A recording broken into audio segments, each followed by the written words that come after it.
Let me see. Oh, okay, I see a guy over here. I'm gonna sneak over. Damn, that was loud. Oh shit. He didn't hear that. He must be one of those deaf samurais or something.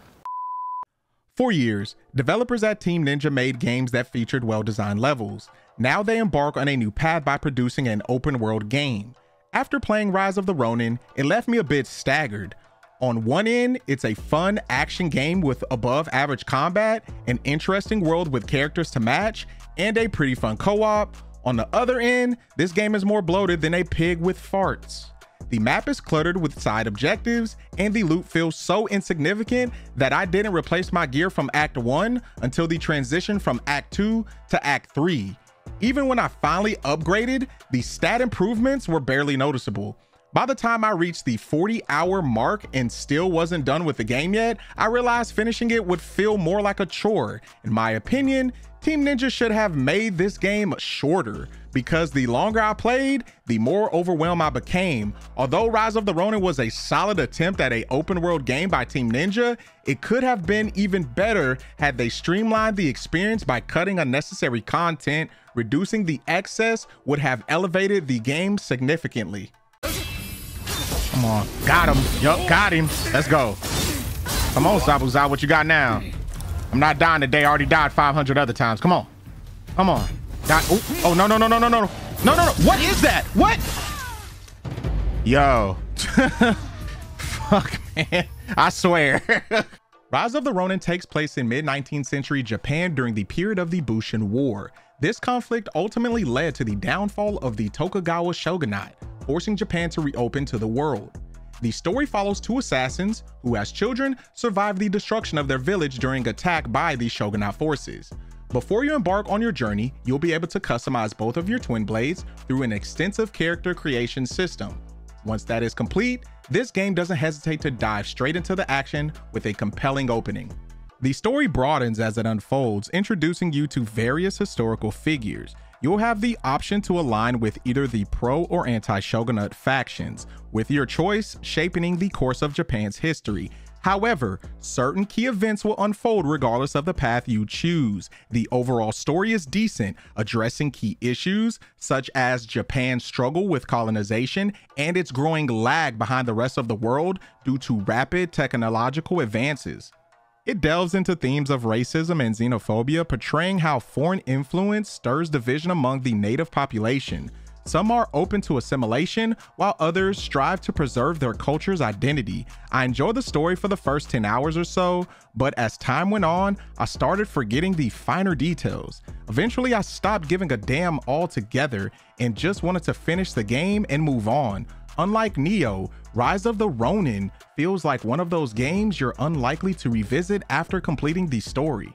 The missions themselves are more engaging, unfolding in one of two distinct formats. Some seamlessly integrate into the open world as dynamic encounters, while others resemble standalone missions featured in Neo. In these, your protagonist, accompanied by two followers you can switch between at any time, can tackle any and all objectives that you come across.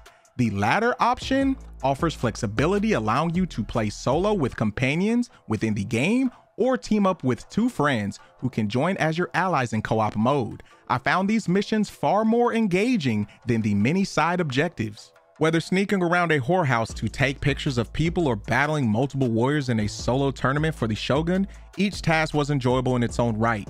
Playing with companions added an extra layer of excitement as we infiltrated enemy strongholds and coordinated our efforts to eliminate all adversaries, including their leaders. My main complaint was the sheer number of side objectives scattered across the map.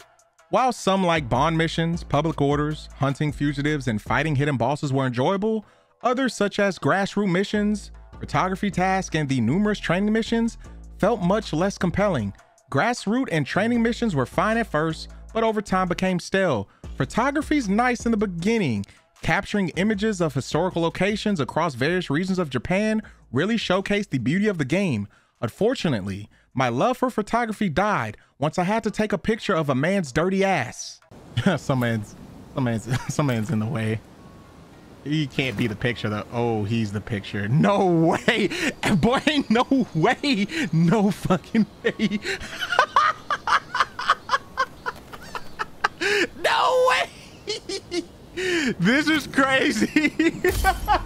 I can't. As a whole, the numerous side objectives felt overwhelming. If Team Ninja had trimmed down the side activities, the game would have felt less bloated and ultimately more enjoyable. The loot from all the numerous objectives combined with the frequent drop from enemies created another issue for me. Gears drop so often and most of it is useless. I didn't find myself needing to frequently change my equipment until I was nearly finished with Act 2. At one point, I had amassed nearly 1,000 weapons, armor pieces, and items before finally deciding to perform a mass disassembly of my inventory. Disassembling allowed me to upgrade the items I liked, but because loot drops were so frequent, I still ended up with an overwhelming abundance of gear. The game's leveling system is where the real stat boost comes into play. There are 4 major stats: strength, dexterity, charm, and intellect. Each has its own skill tree, and allocating points into one of them increases the associated stat. For example, if I level up a counterspark ability in the strength tree, I not only enhance the skill, but I also gain a strength boost, making weapons that scale with the stat more powerful. It's a fantastic system that enables players to customize their play style both in and out of combat, and I think other RPGs should adopt similar features going forward. Some people argue that Rise of the Ronin's graphics resemble those of the PlayStation 3 era. To those who share this opinion, you're wrong and all of you need to shut y'all ass up respectfully. I'll admit that the horse running animation does look stupid. However, while the graphics may not be as intricate as Ghost of Tsushima, the world of Rise of the Ronin is still stunning. The game features beautiful landscapes and captivating historical architecture that varies across its different regions. Where Rise of the Ronin truly excels though, is its combat. Many people are quick to compare Rise of the Ronin's combat to Nioh, but I believe it aligns more closely with Wulong's style. Team Ninja essentially took the simple combat of Wulong and made it slightly more complex. This approach results in combat that's both engaging and accessible. With layers of depth that accommodates various playstyles, you'll face your foes with a variety of close quarter weapons or engage from a distance using period authentic firearms. Each weapon type features multiple fighting styles, each with special techniques.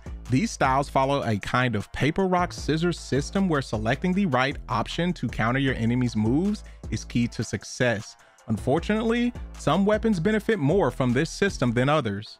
Weapons like the katana offer multiple different combat styles, while weapons like the paired swords, the odachi, or the oxtail swords have fewer options, limiting variety for those who favor them. Rise of the Ronin's combat is centered around timing, knowing when to defend and when to strike. Key functions as your stamina bar, powering your abilities to transition between offense, defense, and unleashing devastating martial arts attacks. Running out of ki leaves you vulnerable, so mastering its usage is crucial. Between attacks, make sure to use Blade Flash to cleanse your weapon of blood and restore a portion of your ki. Combat is all about balance. Recklessly swinging at an enemy or overblocking their attacks can quickly drain your ki. The most effective strategy is to use Counterspark to deflect their blows. Choose a combat style that counters theirs and wear down their ki until they're staggered. Once staggered, you can deliver a critical blow that inflicts massive damage. If you want to change up your approach, you can utilize secondary weapons like bows, guns, shurikens, and even a flamethrower. Rise of the Ronin offers a variety of ways to wreak havoc on your adversaries. Mastering the combat mechanics requires some practice, particularly when it comes to seamlessly switching combat styles and weapons mid-combo to maximize damage.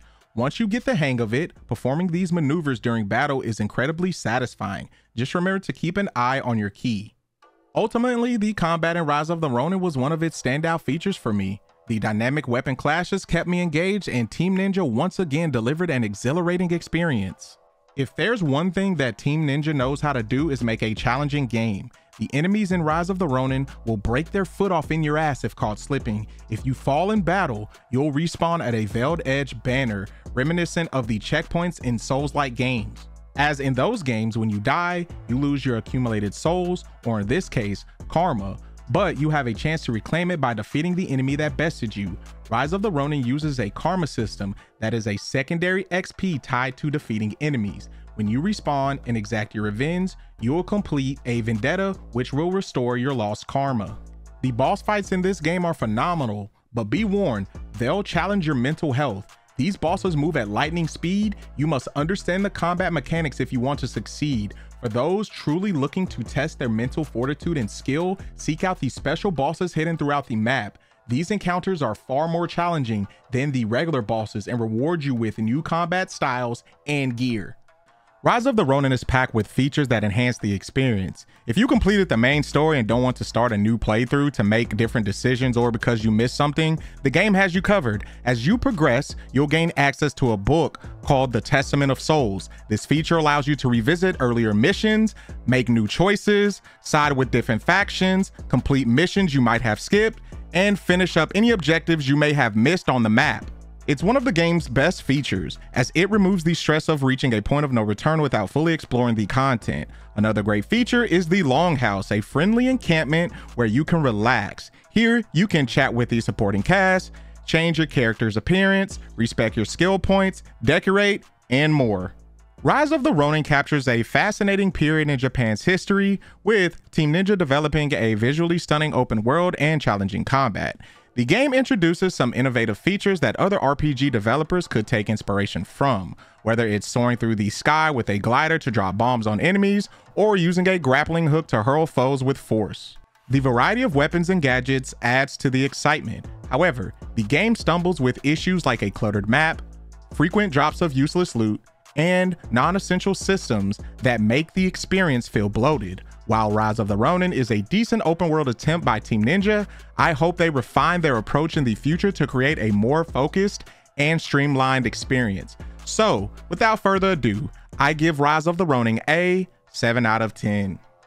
That will be it for today's review. If you enjoyed this video, please like and subscribe. Share your thoughts in the comments section below regarding Rise of the Ronin, and don't forget to tap that notification bell in order to stay up to date on my content. Stay safe, my friends, and take care of one another.